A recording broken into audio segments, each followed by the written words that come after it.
જનમત ન્યૂઝમાં આપનું સ્વાગત છે। વડોદરાના અટલાદરા રોડ પર આવેલી પ્રમુખ સ્વામી તીર્થ સોસાયટીની બાજુમાં નમસ્યા નામની બિલ્ડરની સાઇટ પર બિલ્ડરની બેદરકારીના આક્ષેપો થયા છે। નિષ્કાળજીપૂર્વક ચાલી રહેલા બાંધકામ દરમિયાન સેફટી દિવાલ ધરાશાયી થતા સોસાયટીના રહીશોની પાણીની ટાંકી સહિતની મિલકતને નુકસાન થયું હતું, જેને લઈને સ્થાનિકોમાં ભારે રોષ ફેલાયો હતો। ઘટના સંદર્ભે અગ્રણી રાકેશભાઈએ જણાવ્યું હતું કે તંત્ર દ્વારા રજા ચિઠ્ઠી આપવામાં આવે છે, પરંતુ ત્યારબાદ સ્થળ પર વિઝિટ કરીને નિયમોનું પાલન થાય છે કે નહીં। આડેધડ ખોદકામને કારણે સોસાયટીના રહીશોને રોડ પર રહેવાનો વારો આવ્યો હતો। ઘટનાના સમયે બિલ્ડરની સાઇટ પર કોઈ જવાબદાર હાજર ન હતો। આ ઘટના બાદ વાદવિવાદ તથા ઘર્ષણ સર્જાયું હતું, જે બાદ સમગ્ર મામલો પોલીસ મથકે પહોંચ્યો હતો।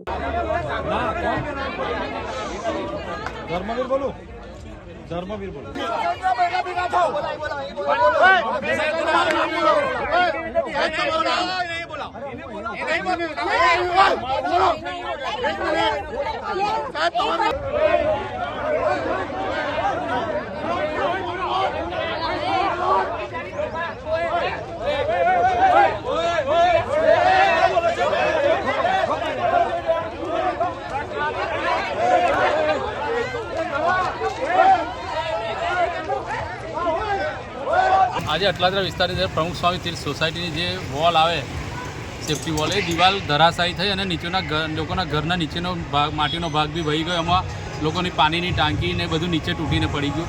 બિલ્ડર બાજુમાં ચાલતી નમસ્યા નામની સાઇડ, એના બિલ્ડરની તદ્દન નિષ્કાળજીને કારણે આ ઘટના ઘટી। એમાં 8-10 પરિવારોને રોડ પર રહેવાનો વારો આવી ગયો, જેના કારણે આજે કોઈ જવાબદાર વ્યક્તિ બિલ્ડરની સાઇડ પર ન હોવાથી સ્થાનિકો ઉગ્ર સ્વરૂપ લઈ લીધું અને ઘટના લાગે મારામારી સુધી પહોંચી ગઈ હતી।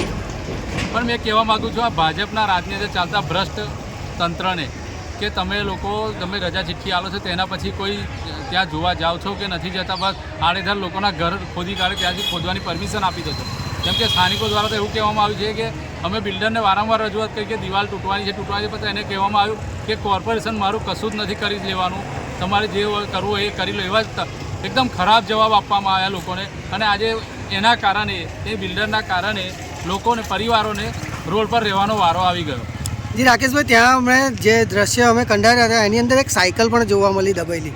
હવે એ સાયકલ જે હતી હવે નાના છોકરાની જ દબાયેલી ગયેલી છે, તો તે વખતે જો એ છોકરો એ સાયકલની આજુબાજુ કંઈક હોત તો કદાચ આજે જાનહાનિ થતી મોટી થાત, તો એના વિશે શું કહેવું?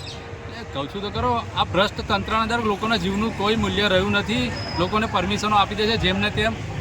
એટલે જો કોઈ નાનું બાળક કે કોઈ જાનહાનિ થઈ હોત તો એની જવાબદારી કોણ લેવાનું હતું? બિલ્ડર હાથ અદ્ધર કરતા પછી કોર્પોરેશનના માથે હોત, કોર્પોરેશન પછી બાય ચાવની રમવાનો ખેલ ચાલુ જ છે। આપણે ત્યાં જોયું માંજલપુરની ઘટનામાં, એટલે અહીંયા બી એવું જ છે। અહીંયા કોઈ જવાબદાર વ્યક્તિ હતું જ નહીં।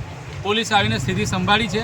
અત્યારે બધા હાલ સોસાયટીના રહીશો પોલીસ સ્ટેશન આવ્યા છે।